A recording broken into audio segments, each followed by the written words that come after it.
Heyo everyone! Welcome to another fantastic Friday with Dannphan. I know you love these streams, I love them too. They're the best content on the channel as of now. So good to see everybody this week. I hope everyone's doing well. Forgive me if we have some connection issues. Something about recently just stuff going wrong with the Wi-Fi. I don't really know what happens, honestly. Every now and then, it's just like all of the sudden shutting off. And I don't know why. We just have shitty internet here. I guess it happens to a lot of people, but, you know, it's a classic thing. Classic thing for a YouTuber to complain about is the shitty Wi-Fi. Yep, I got that problem too. Everyone has that problem, as it turns out. But yeah, I hope you've been having another great week. I had a pretty good week, all things considered. You know, we had a nice, obviously my birthday was yesterday.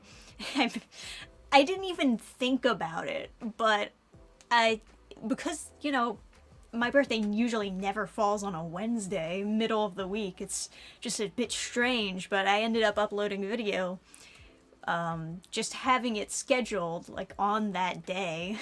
And it was such a weird topic to upload on my birthday, of all things. But people seem to like the topic. So, it's something that I feel like I've also talked about on streams, like, occasionally, but never really took a moment to gather up some thoughts and make a video about. So, good to see that people were interested in it. I'd like to do more general discussion videos about, like, random things here and there, of course. But, yeah. Happy belated birthday! Yes! Yeah, we also did a Vaughn stream yesterday. No, my birthday was Wednesday. That's right. I said when I mean Wednesday. My bad. Anyway, yes, I did the Vaughn stream yesterday, and then the day before was my birthday. That is the correct order of the week. As you can tell, this week has really shot by quite fast for me. I'm skipping an entire day in my mind. Well, I guess it's just one of those things because yesterday I also had work, and then coming back from work, immediately hopping on to the Vaughn stream. Yeah, that was a good stream. It was really interesting talking to him, as usual, you know. But yeah, how's everybody doing? Happy belated birthday! Thank you.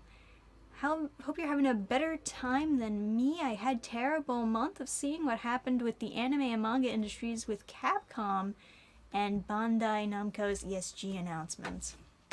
Is that a recent thing, or was that just the thing that I mentioned before? Capcom and Bandai Namco, they're mostly video game stuff, but I guess they have done manga as well. Yeah, there's a couple problems going down in that area. I hope it all turns out for the best. Obviously, you know, all around the world the political landscape is changing, so that is also something to consider.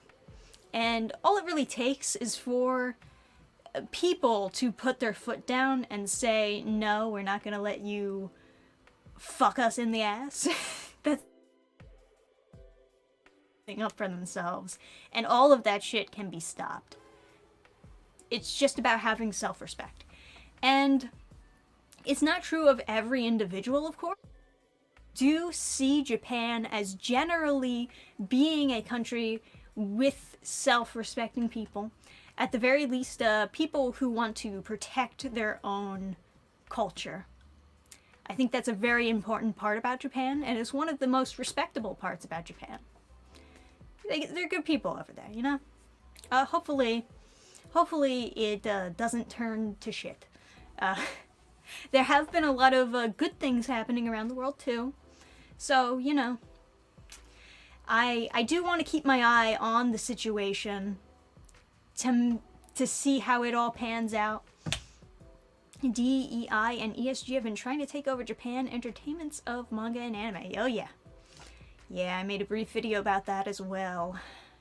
ESG does ruin everything. They're terrible. Absolutely terrible. It's really just a matter of saying no to the bribery, because that's essentially what it is. It's bribery in order to get you to change your business practices. Like, you know, it's called an investment company, right? But that's just kind of an excuse to give somebody money for doing what you want them to do. Yeah. Anyway, I guess we can talk a little bit about some anime and manga stuff. I don't want to make this a completely doomer stream, though, because, you know, not everything's all right, guys. You know what I watched recently? I watched the entire... Well, it wasn't that long, so this isn't really that much of a brag. I watched all of Paranoia Agent. Paranoia Agent, yes, that's it. I wanted to say Paranormal Panic at first, but no, that's a webtoon. It's something different. Yeah. I don't know if you guys have seen that. Apparently it was a big show on Adult Swim that a lot of, you know, people in the youths, not recently, but it used to be a big show on Adult Swim that people would watch for the trippiness. It is a mystery horror type of show, and very experimental, as you would notice.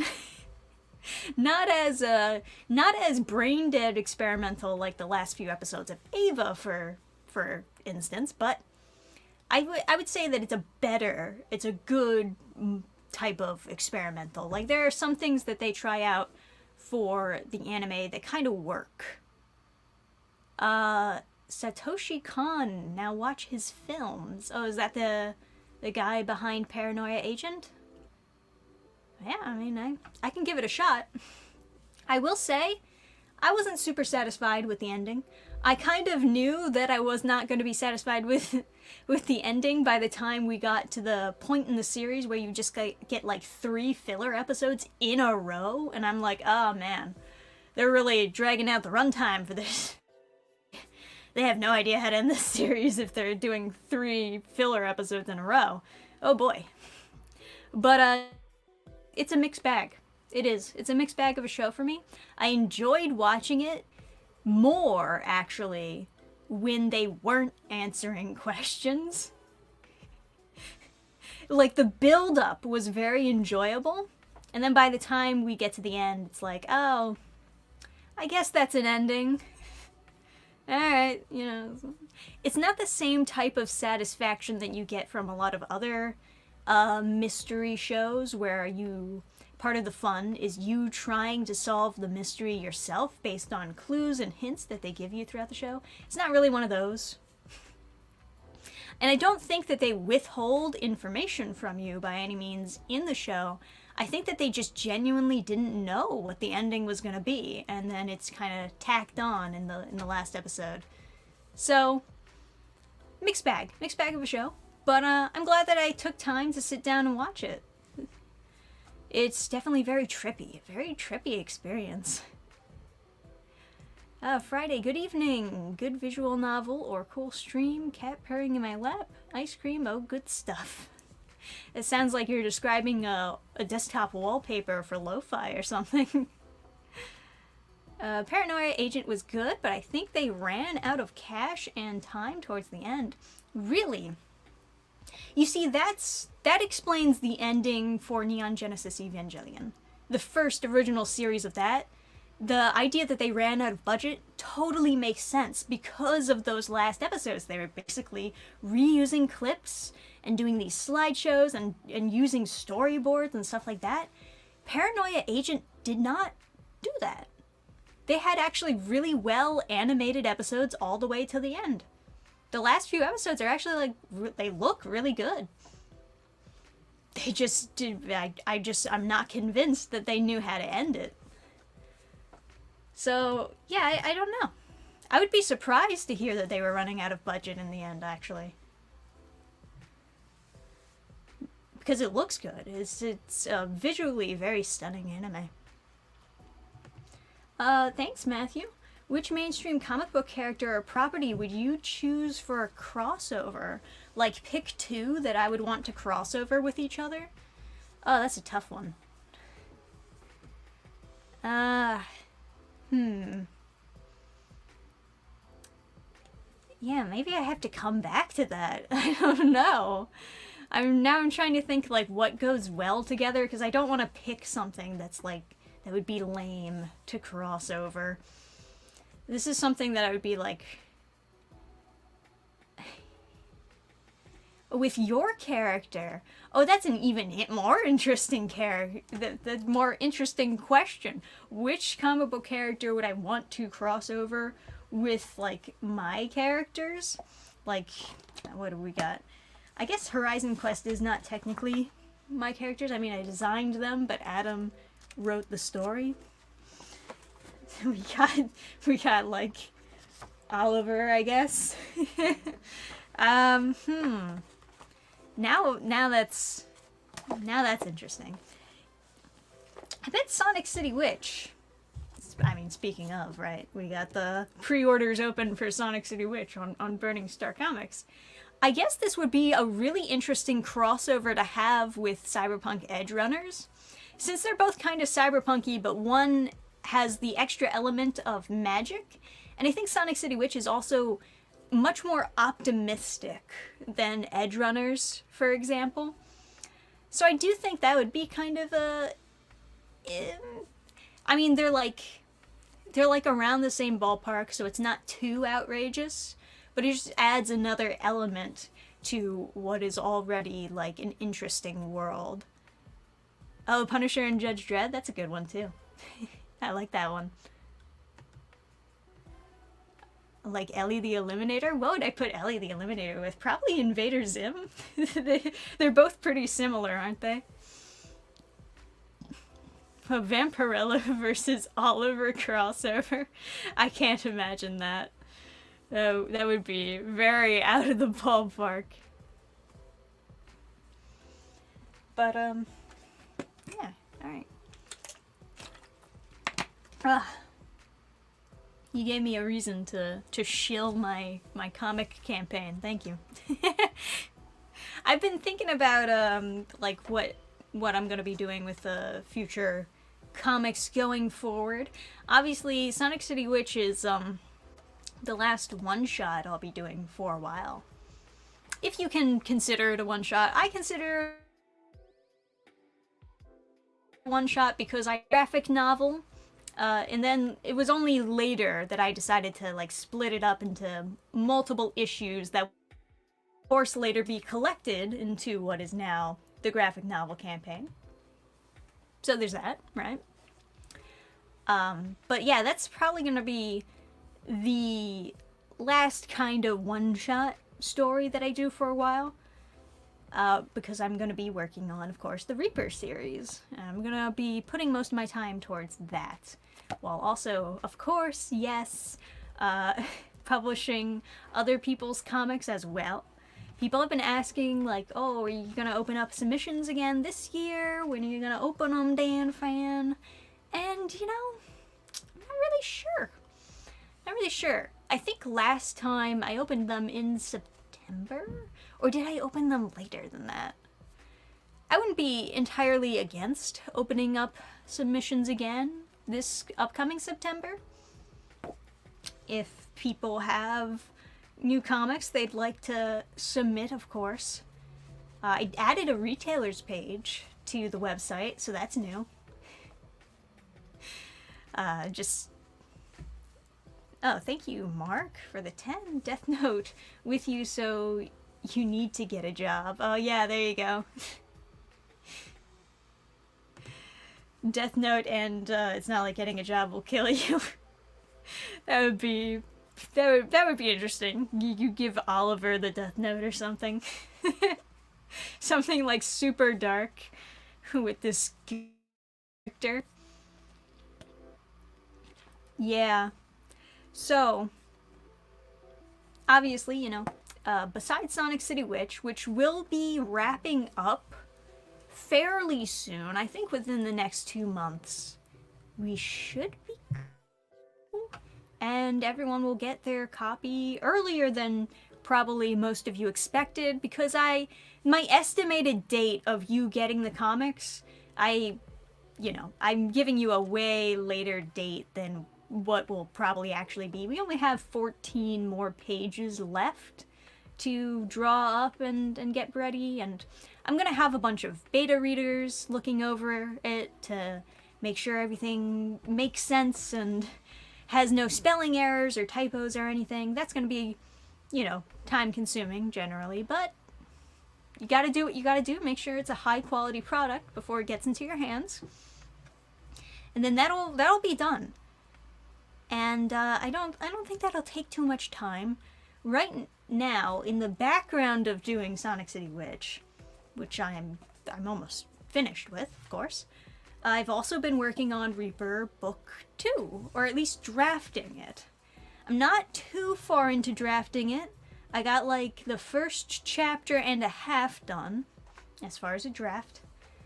And, part of it is I'm redoing work. Of course, always redoing work, catching up to the fact that my hard drive died. But it is turning out much better than the previous version, because I'm also critique that I got from book 2 and applying it now, or from book 1 and applying it now to book. Yeah, I can speak English. That's me. So, I think that book 2 is turning out really good. Even though it's just a first draft, of course, this will also need to have beta readers look it over. The general plan is to finish up a draft by the end of this year and start on drafting book 3, maybe, if I have extra time. What I'd actually like to do upcoming 2025 is try to do book 2 and book 3 within that year. That might sound a little bit ambitious, but I think it can be done. And I don't mean to put myself within the same standards of other manga creators out there, of course, because yes, I know that they have assistants helping them. There's a reason why they're able to get the work done as quickly as they get it done. They have like a lot more help, a lot more stuff in the background to help them get to their deadlines. But I think I can get 2 books done within a year. At the very least, I'd like to try and see how that goes. I think it can be done. I think so. They are going to be longer than book 1. I think the next book is probably going to come out closer to 200 pages, while as this one, it was more like a little over 100. Maybe like 110 altogether? Something like that. But yeah. That's my plan anyways. We'll see how it works out. I think it'll work out. Hey, thank you, Mark. Also, game prototype idea. Reaper side-scroller or Reaper RPG? Yeah, that's right. You gotta get those Reaper tie-in games, help promote the comic. I've thought about, the obvious thing to do would make a Souls-like of it, because he's literally collecting souls, right? But, you can technically do that as a side-scroller, too. There's stuff like Hollow Knight, for example, where that's kind of taken into consideration. But yeah, that would be fun. That would be very fun. I want to do an animated trailer for Reaper at some point.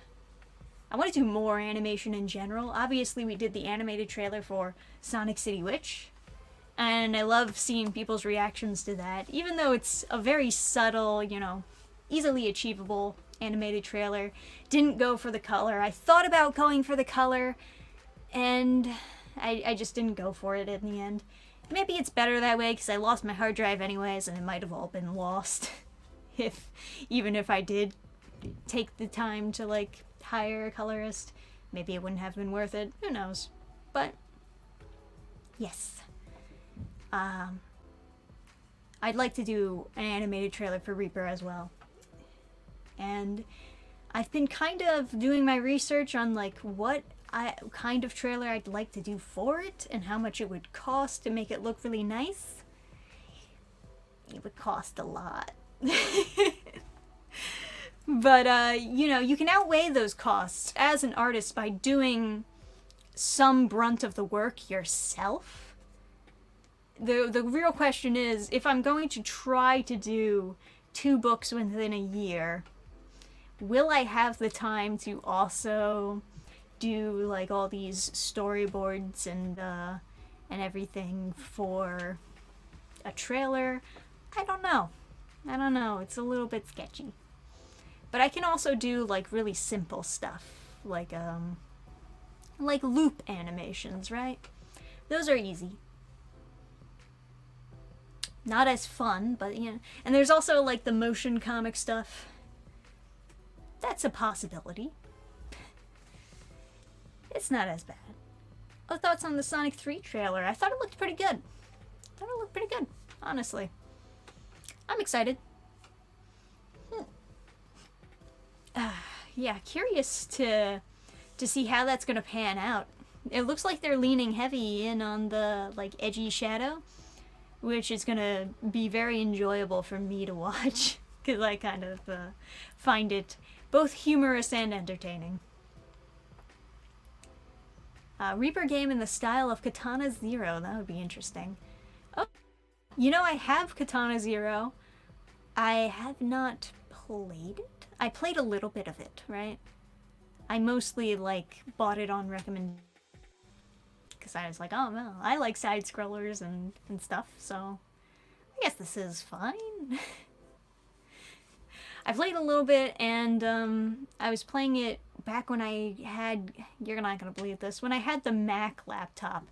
I had games on the Mac. I was a Mac gamer. I feel cringe even saying it out loud. Disgusting. I tried playing it on the Mac, and it didn't feel good. I knew right away, like, oh no, I need a controller for this. So, yeah, that's the main reason. I just never went back to it after that. But I should get back to it at some point.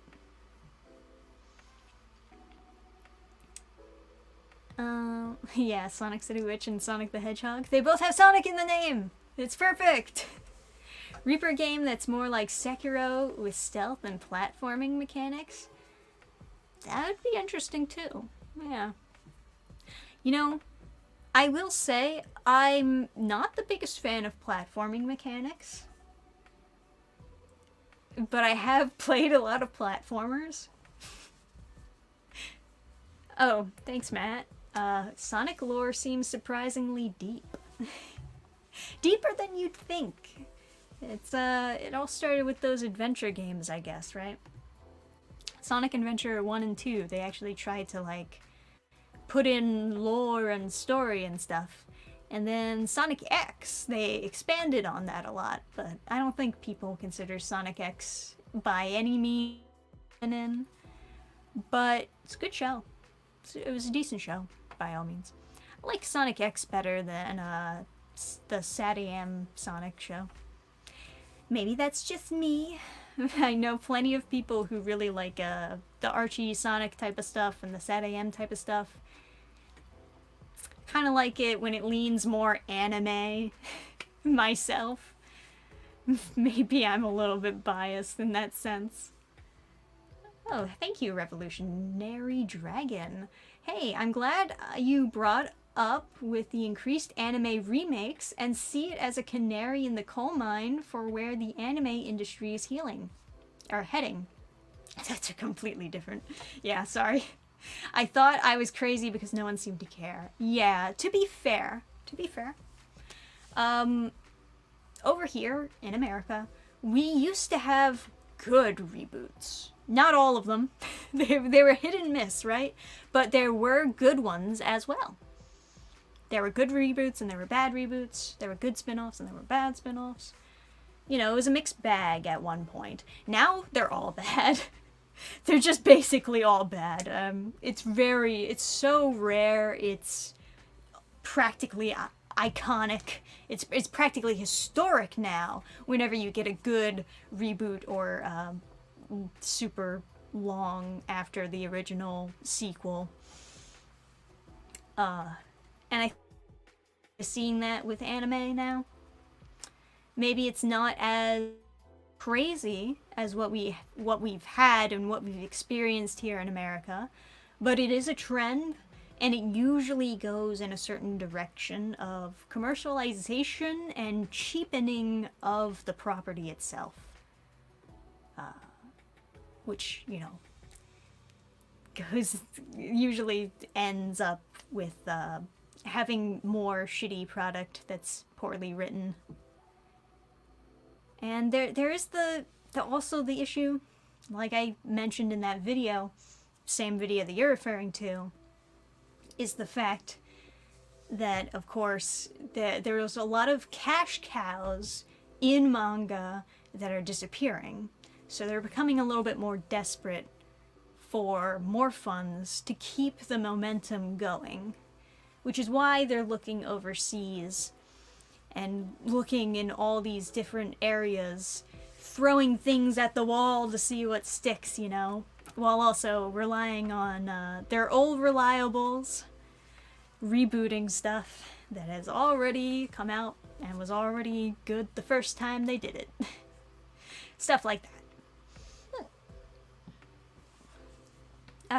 But yeah, aside from the remakes, they're having concerted efforts by the ESG credit card corporations to get rid of the lolicon and shotacon tropes. I have not seen that, so that's interesting. Definitely link me to wherever you heard that, because there's I still see a ton of lolicons everywhere, so I don't know. That's interesting though. I think the only remake on my mind is the moment the new Ranma 1/2 anime. That's like the more recent one, right? They did a remake of Bastard. They did a remake of Fruits Basket, of course. I remember covering that. They did the reboot for Inuyasha. Yeah, hated Sonic Underground. Everyone hated Sonic Underground, except for the theme song. That was good. We gotta bring back the punk rock. That was good shit. But, yeah. Anyways, as I mentioned before, we're not gonna talk about super sad stuff, though. Talk about Reaper. I was thinking about doing the next books, probably permanently in the future, with another company. Mixum is not the worst place to go to print your books out, but I have been steadily disappointed by quality of the printing. It's not the worst thing in the world, but yeah, no, there's a couple things that I'd like to do differently in the future, and I was getting some samples from another printer. These are some of the samples I got. I don't know if I have to send these back at some. Ask Adam, because he was the one who ordered them for me. Shamefully, I can't, like, read them because they're different languages, but they sent me this example of them printing black and white manga style, and even just the pages for this feel, like, good. I gotta be careful what page I show you guys when I flip through this, because this is a little bit more of a saucy comic than I realized. Anyway, the pages for this feel really good and feel good to flip through. Not that this feels bad, but it's not quite the type of page that I want. This is more so close to what I actually want for, hang on, let me check beforehand. Find a non-yaoi page. This is what I really want when it comes to future Reaper book printing. This is, yeah, it's closer to this with the feel and general flip. I don't like the size as much. This is smaller, believe it or not. Smaller than Reaper. Thicker too, but yeah. Is what it is. And I don't like this wraparound. This, and then you got the... It's fancy, I'll give it that, but I don't really like the wraparound. So I don't think I would want that. I guess it's interesting because, you know, it makes you think of there's going to be like a fancier cover underneath the typical manga cover, but let's not worry about that. And this is interesting because they also sent me one of their printings in color, and that's interesting because I've never really seen a ton of manga in color, and it's kind of a similar type of paper. It's just that it's a little bit thicker for the printing, and it doesn't look bad by any means. It doesn't really look bad. It's not glossy paper, but the color shows up pretty well for what it is. I'm still not really convinced about doing the color comic, though.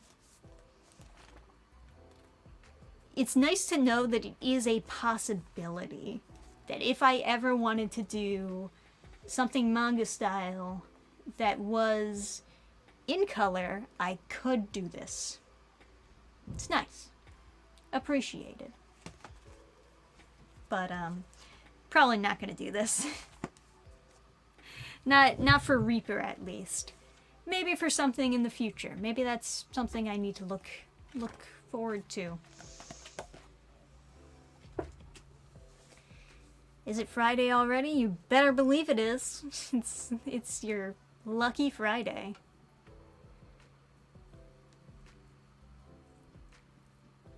I think I prefer black and white. Yeah, maybe. I don't think it looks bad, but I think I also black and white. I don't know if I feel this way just because I've gotten used to having manga be a certain way. If I've just gotten really comfortable with it being that way, but yeah, I'd like to get closer to those types of that type of style of book when it comes to printing Reaper. I think that would look very good. Worst webtoon comic you've ever read? Ah, fuck. They're all, like, pretty bad.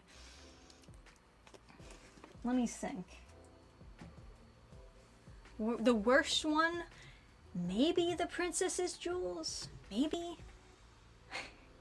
Although there are some that are just kind of, like, stupid bad, and then there are some that are kind of, like, dangerous, promoting bad behavior type bad. You know what I mean? And I feel like the Princess's Jewels is one of those, like, this is promoting really bad stuff to young, impressionable people on the website type of things, which makes me hate it more. But there's also, like, really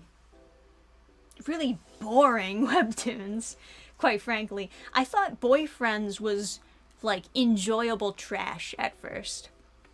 Where it's, like, it's terribly written, but it's kinda goofy, and you can still, like, read it and be entertained, right? There was that. But then, like, the last time I read Boyfriends, it was just boring. It was just horrifically boring. Like, there is nothing there. There's barely anything to comment on. But there are a lot of webtoons that are romance that kind of fetishize some form of abuse.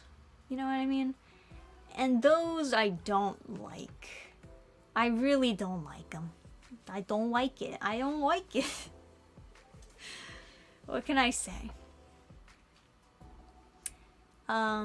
It's rare to have a fully colored manga like that, as the colored ink are quite expensive. Oh yeah. Oh yeah. Well, I mentioned before, like, if you want to print your comic in color instead of black and white, you can expect it to be double the price. And that's not me over exaggerating. I mean, literally, multiply the price that you got of this, multiply it by 2.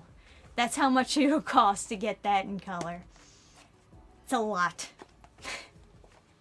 Color is so expensive in the world of ink, and you know, ink in general is just already super expensive, way more expensive than it should be, but you know. Do you care to talk about not safe for work artists for a bit? I know that you're one of them, Creslet. If there's anything you want to talk about, just let me know. Just let me know. It's fine. Have you read Nerd and Jock webtoon? Is there a separate spin-off to Boyfriends where it just focuses on Nerd and Jock? Or are you talking about just the same webtoon? If they actually had the gall to make a spin-off that just focuses on 2 of the boyfriends, I would be quite shocked and baffled. I miss the old colored comics on newsprint. I kind of turned out after the glossy paper. Not that I think they're objectively bad, just kind of like the jank or how they're made. The best what they had. Yeah, Turner Comics is really the only people that I know that are still printing color on newsprint. I'm not the biggest fan of the color on newsprint, but I think it's fine. Webtoon originals never let artists like me get the attention for my comics or other artists. It makes me want to quit. Yeah, well, Webtoon, so their business model is genius in a way. In a way, they're not making a profit because, you know, it's just kind of how it pans out in the end. But when they first started out, it was all about the creators. This was before they had the Webtoon Originals section, right? It was all about the creators. They got people onto the website and posting and making the content for them, basically. It was also before ad sharing was a thing, so they were all doing it for free just to get noticed. And that's when, once they had the audience, Webtoon was like, okay, we're going to now utilize this platform to promote our own people. You know, people in Korea, typically, their webcomics, and try to utilize the audience to promote stuff that we want them to read, rather than the actual, like, small-time creators. Now, of course, you know, if you're a small-time creator on Webtoon, you can also have the potential to get picked up by Webtoon Originals and published in a different section and get some advertising for your webcomic. I hear that the pay is okay, because I think they do pay you, do they pay you per episode? Because it's hard to gauge a page rate for Webtoon because it's all vertical. I don't know. I'd have to ask somebody about that. I think they pay you per episode, but I can't say for sure. That would be a good reason for why nothing happens in so many Webtoon episodes. It's just like scrolling through text bubbles for years and years, trying to piece together a story. Yeah. Oh, I got a super chat. Revolutionary Dragon again. What you think of the idea of doing away with floppies? Issues being digital. DC Compact being standard for trade and deluxe editions still being the same. I know this would put comic shops out of business. I don't think it would put comic shops out of business. I don't know if I subscribe to the idea that that the floppy issues are what keeps comic book shops alive. If anything, I think both like manga and games, you know, stuff like RPG games, miniatures, Magic the Gathering cards, I think those stuff are playing a much bigger role as far as keeping comic book shops alive. I'm not a huge expert. I don't personally know anyone who owns a comic book shop, not at least on a friend level. It's like I talk to people who own a comic book shop if I go into there and the owner's there and stuff like that, but you know, it's not like a real strong relationship or anything. So I don't know. It's really, yeah, I don't think the floppies make that much of a difference. I would actually prefer long form stuff. I like the graphic novels, I like the manga style stuff. Obviously, that's why I'm transitioning to that.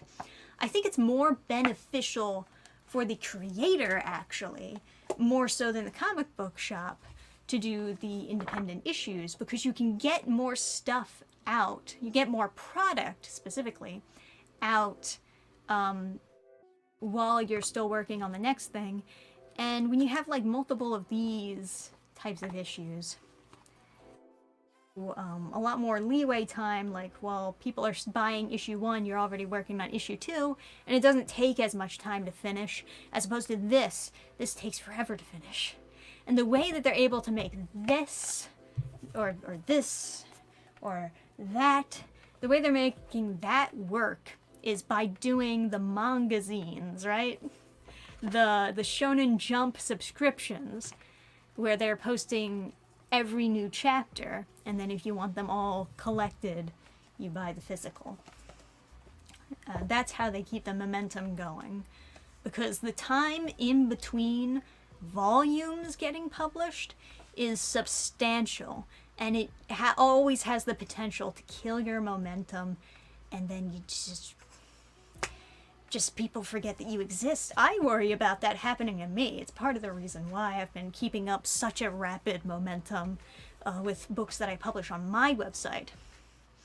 Sonic City Witch, by the way. Pre-order now on burningstarcomics.net. But you know, yeah, that's my general thoughts on that. Is I think it's more of a momentum thing that changes. So, but yeah. Sorry, Creslet, I almost missed your message. Okay, seeing as how you're trying to distance yourself from not safe for work artists, I was asking myself, should I be hanging around since I occasionally make not safe for work art? Also, does that furry artist actually exist? Yes, yeah, that's a real story. No, you don't have to worry about it, man. I'm saying that, not that I'm distancing myself from people if they, like, people, if they do not safe for work art. I don't want to see it on my timeline. That's what I was saying. I'm saying that I don't want to see porn. I know that I used porn and not safe for work interchangeably in the video. I know that they kinda are different, but people usually use them to mean the same thing. I'm saying that I don't want to see porn on my social media timeline. I like seeing art, and I don't even really care about seeing nude art, so long as it's not pornographic. I just don't use that account to see that type of material on my timeline. That's why I usually unfollow if an account turns into a not safe for work account. Yeah. Sorry, I need some more water. It's hot up here. But yeah, you don't have to worry about like distancing yourself. It felt especially strange. In case of the furry artist, I did not end up commissioning them, right? But part of that is because their style completely changed. and they didn't produce the art that I wanted from them. So that makes me question whether or not they can still produce the same art, and whether or not people would, I guess, judge me for hiring them when, you know, it's Horizon Quest, right? So a lot of teenagers, a lot of young kids are buying this. Do I want them to, like, look up the artist of a poster and find furry porn? Probably not. Probably not, but if it were a different project, I probably still would hire them. Just maybe not for that. It's like hiring an artist to do Ellie the Eliminator poster art or something, and then someone looks them up and finds that. That would be a little bit upsetting, I imagine, for them. But I don't want to separate, like, human beings from my life just because they do porn. That's not what I'm saying. I just don't want it on my timeline in general. Thanks for the 5, Revolutionary Dragon. I think it's time to move on from shops, get into other places. I hear some people who are really big on trying to get their comics in, like, Walmart stores. Or at least that was something. Back in the day, I remember people acted like that was a big deal. I don't think so. Based on what I've seen about the book section in Walmart, I think it looks like shit. And I can't imagine ever buying a book from Walmart, because it's displayed so poorly, without, like, any love or respect for the content that they're displaying. It fucking sucks. But I mean, I'd be up for putting my books in just about any shop that's interested in having some of my comics. It's really just a matter of, like, are you going to take care of these comics, or are you just going to destroy them or lose them or treat them with disrespect, you know? Because I really don't like that. We've had our comics in comic book shops before that have, I mean, we've had positive experiences, right, where the books sell and it's nice, we got a good relationship. Then we've had the negative experiences where they lose the books, or they get damaged or crushed under a box. And, you know, what's really annoying about that is when you have them on consignment. Trying my best to talk. The annoying thing about the consignment is when they don't care about your book or if it sells, and they just fucking crush it or lose it, and then you lose money. And there's not too much you can do about that. Like, what am I gonna do? Sue them for $10? Nah, I'm not that petty, but it's just annoying. It's really, really frustrating to have that happen. So I think in the future I'm not really gonna do, unless I know the person and I know that they're gonna not betray my books, I think I'm not going to bother with consignment. I think it's just probably better to sell them at wholesale, because at least you get the wholesale, the worth of the comic back. Especially with comics like Ellie the Eliminator. I lost the source files for Ellie the Eliminator. I won't be able to reprint that again. And this fucking comic book store lost all of the books. They didn't sell because they displayed them, like, behind the counter or some weird spot where nobody saw them. And then the comic book store changed owners at one point, and now those last remaining books are lost forever because they just wouldn't cooperate with us. You know? It's frustrating. It's so frustrating. Oh, Interesting question. Have you ever read any manga published under CMX, otherwise known as comics? They were short-lived branch of DC Comics that focused on obscure or overlooked manga. I wouldn't say obscure. They had a lot of shoujo titles under. Yes, one of the first manga I ever read that I've mentioned before was a CMX title. From what I understand, the reason why they were short-lived is because they had controversy over them changing the material in the manga. That's what I've heard. I never really noticed anything, but maybe I have specific titles where it didn't have this issue. The first manga, yeah, it's that one right there. That's a CMX title. It's one of the first manga I ever read. It's called Time Guardian. It's a 2-volume, very short series, but I really enjoyed it. At the very least, when I was a kid, right? And when I say kid, I mean teenager. Or, I think preteen on to teen. You know, that general section of life. Yeah, I enjoyed that one.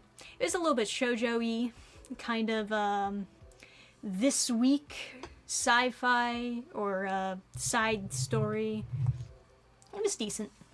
I keep on telling myself I should sit down and reread it from the beginning. I don't actually have volume 1. I only have that volume 2 over there because I read volume 1 in the library and then I made my mom buy me the second volume. But I used to carry that around with me everywhere, so it's really worn down and kind of fucked up. Just a little bit. You know, the sides are all like bent inwards and some pages are like ripped just a little bit. It's well-read type of manga. It's my oldest one. The oldest. So, you gotta expect that. But, yes.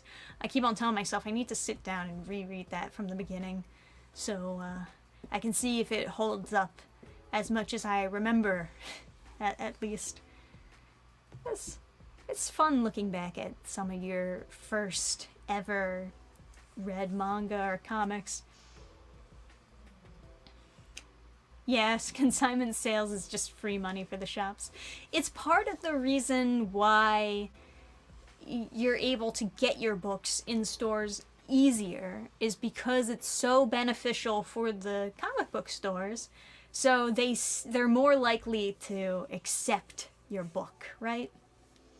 And when you're an indie publisher and you really want to see your book in a store, that's usually just kind of what you do to get it in there and make yourself seem a little bit more I don't want to say important, but like valid as a real creator. I think that's more so the word I would use. I do want to stop by a couple other comic book shops and maybe manga shops and see if they're interested in any of my stuff that I got now. Maybe in the future. Who knows? I don't see it as nearly as valuable as it is just selling online. Obviously, most of my sales are coming from online, especially from people like you, right? It's not so much from the stores. It's like, in the stores, you'll sell like maybe 3 copies of a comic within a month, and it's like, yay, I sold something in the store. Here's another copy to sell. But like online, you'll sell like 20 in a month, you know? And that's way better. So, or you know, you even look at Sonic City Witch, for example. A pre-order page, but I've already sold like 68. I've already sold like 68 copies of this. Versus if I just like put a couple copies in a shop, and how many would I sell? Like 5, maybe? Who knows? There's not a whole lot of people going into the store, but there's a whole lot of people online. So there's that. This stream needs more magical promo. Where's that Sonic City Witch link? Yeah, magical promos is something I gotta get better at. Will there be Sonic City Witch Funkos? Hazel body pillow? I can totally see Alex being super into making a Hazel body pillow, so don't tempt him. I'm not into Funkos though. I'll say that much right immediately. I don't like Funkos. I'll do a body pillow before I do a Funko Pop. I don't like them at all because they're just like a worse version of a chibi. Like I got like Anya here. She's like kind of just in general how she looks is kind of cheapy, right? But this is a good figure, and she looks like she does within the show. I wouldn't want a Funko of her with those big black beady eyes. Just don't like it. I don't like the Funkos. I was lukewarm about the Funko Pops when they first came out because it was they used to be cheap, they're not cheap anymore, but it used to be a cheap way of getting a figurine of an IP that you liked. And that was the appeal to me. Now they're not cheap. And now they're kind of just uglier versions of a figurine that you could get. Like this. This is my hero. She's my girl. I love her. She's from The Angel Next Door. Spoils Me Rotten. For those of you who have not seen that anime, it is a recommend from me. I did enjoy it a lot. Sorry, she got a little bit of dust on her. I just wanted to pop it off a little bit. Funko Pops at one point were like $10, $15, right? But look at how nice this looks. This was like, it was like $28, which is more expensive. But compared to Funko Pops now, like, they're like $30 too. And it's like, well, which one am I going to get? The nice looking figure? Or the ugly looking figure that is the exact same price? It doesn't make any sense. It's just my opinion on it. I would rather have uber cute Mihiru than beady-eyed, big head Mihiru. You're free to have your Funkos if you like them. Not for me. It's not my thing. Ugh. Poor Mihiru. She's like completely blocked by my body now. I gotta move some stuff around. I want to have a bigger manga display up top in the future. Yeah, Funko Pops are not toys. They're just for display and collecting, I guess. But they're not. I thought they were bobbleheads at one point. They don't bobble. You can't really play with them. Yeah. Funkos are $30 now. Well, some of them are insane because well, people have this idea of collectability. You can, if you really care about the collectability, they can be like $150. Like they can be way more. But yeah, it's insane. And I don't think the collectability is very valid on the Funko Pops. Some people really like collecting them. And then other people, they collect them for a while and then fall out of love with it, and then they can't resell it. They can't resell their Funko Pops to make their money back. They just like spend a bunch of money on a hobby, fell out of love with the hobby, and their value just doesn't last and it doesn't go up. So I'm not really convinced that collectability is a real viable option, at least for most Funkos. It's like the same thing with the Beanie Babies. Beanie Babies were sold on the idea that they would actually like increase in value, believe it or not. But they didn't really, because there's not a whole lot of Beanie Baby collectors anymore. There used to be. At one point, there were Beanie Baby collectors. They're all kind of gone now. You know, that's just kind of how the times work. Maybe they moved on to collecting Funko Pops. I don't know. It's not for me to say. But eventually, the same thing is going to happen with Funko Pops. Eventually, people who collect them are not gonna collect them anymore, and the value is not gonna be the same, you know? I'd rather have something that I genuinely like looking at and want to keep forever than invest in something that I don't like. I'm not really for the idea of buying a bunch of Funkos and then trying to resell them later in life when they become more rare. There was also like one news story that said a bunch of Funko Pops that didn't sell were just thrown in a landfill. They're just like trashed completely. And nothing tells me that they're worthless more than that. But I guess value, it really depends on person to person whether or not they value it.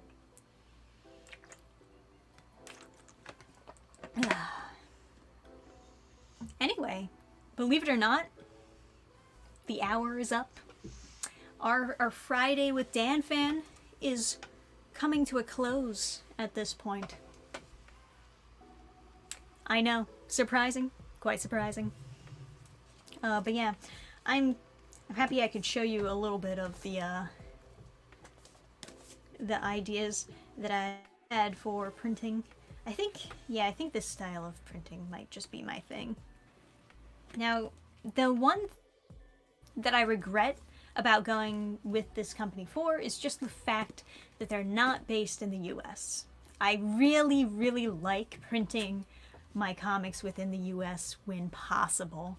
Another option I am considering, if I can get examples of their printing, or if I can get, you know, samples like these, Kablam. I think they would also be interesting. Like, I've printed 4 different comics actually with Kablam so far, including these 2. And these were both black and white. I mentioned before, the actual quality of the art is not bad as far as printing goes. I think that the tones themselves turned out much lighter on the page than they did when I was looking at them like on the computer screen. That might be a me thing, or it might be just the paper that they're printed on. You know, I don't think I actually had that experience with getting a job, because those blacks actually look like really dark black now that I'm looking at it. I don't know, maybe my eyes play tricks on me. But I was overall pretty content with the printing of Kablam, but they wouldn't be printing it as a floppy. They'd be printing it as a, you know, the manga style. And I've never gotten a comic printed from them that was in that style, but they do offer it. So it's very curious if they would have equal good printing quality with that. But that is the other option that I am considering. We'll figure it out as we go along. Obviously, I still have to finish book 2 of Printer, and we're finishing up Sonic City Witch. Like I said, 14 more pages. Just 14 more pages, and then I'm just gonna make everything look pretty and get it to the printers and in your hands. And it's gonna be nice and easy. No tears. No tears waiting for a comic that never arrives. I always deliver. And I always deliver within the year. I'm very strict about this. But yeah. So, not sure if I want to go with this company or try to do Kablam for manga printing. If there are any other comic artists out there who printed this type of style and have a suggestion for me, let me know. I am looking for a small run. I'm not looking for a huge run of comics to be printed. So there are like, I have had names dropped to me before, but they have like a minimum of copies I gotta print. Not going that high yet. I mean, we've sold 68 books. I mean, we're not reaching crazy numbers yet. We'll get there eventually, just not today. So, those are the two options that I'm tossing back and forth. Some figure arts and Figmas and Nendroids can cost a lot. To be fair, Funko Pops ain't even half as bad as Posket figures. They are fugly. I don't know if I've seen those, but interesting. I'll give it that. Yeah, a lot of Funkos were dumped. Yep. Also, almost as if if using the same mold to make figures of so many characters from different properties weren't going to sell as much. Yeah, it seems like it. Q Posket. I don't know. Let me look those up. Q Posket figures. Oh, I see. I see. You mean like with the super skinny body and the big head? Long. It's basically chibi, but actually I can share screen with you guys. Based on what these look like, it looks like we're going with a chibi type of style, but with a much skinnier body than most chibi things.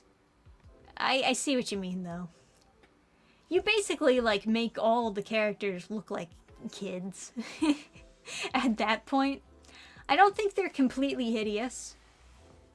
Based on what I'm seeing. Oh, that looks bad. What the fuck is this? What the fuck is that? It's not Captain Hook. That looks like a chick with a fake mustache on. What the fuck you mean, Captain Hook? What? Get out of here. Yeah, you know, Anya basically just looks the same, but with a more baby face. These aren't the worst things I've ever seen. I think I dislike Funko Pops more because they all look the same. At least these have some character to them. At least they try a little bit. But I also would prefer just like regular proportions on my figures. We were at some point talking about doing a wrong tab. We were at some point talking about doing a Hazel bust for Sonic City Witch. I think that would have been pretty exciting. We had a design. The issue is just we would have wanted to make it with the 3D printer, which means that you need to make it ideally supportless, because supports have not done us well in the past.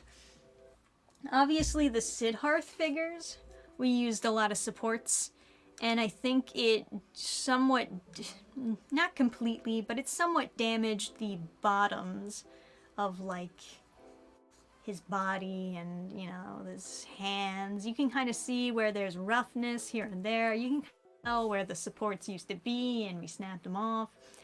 So I'd prefer to have higher quality figures in the future, and the way that you get it better quality from a 3D printer is you make it supportless. But I had like paint picked out and everything, and I was, oh yeah, as though I'm such a great painter. I'm not, but the plan was I was gonna get a bunch of busts of Hazel, 3D, make them supportless, make a 3D model that's supportless, put them into the 3D printer, and paint them all, make them look nice. That was the idea. Or maybe just do a couple. You know, like with the Reaper busts, right? We just did a couple of these. These were acrylic pours, though.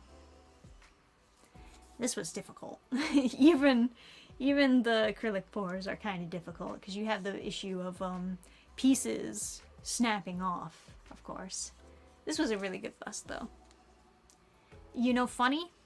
I don't know if I ever explained this. I might have mentioned it offhand, but the artist who did these busts, except for the painting. I think someone else did the painting. But the artist who did these busts and put them together, had them shipped to me and everything,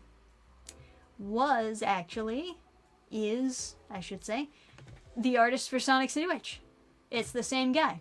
He drew this, and he also made these. He's very multi-talented, as you can tell. Very impressive guy. Fun facts. The more you know. Alright, guys. Yeah, busts are cool. But, yeah, I think we're gonna call it here as far as the Friday streams. It was a fun time talking about this stuff with you guys, as usual. But yeah, next week I'm gonna have an indie comic review up, and I'm kind of juggling what other videos I should be putting up. There's a bunch of topics that I want to make videos on covering, and we also have a convention coming up September very soon, and it's going to be a big convention.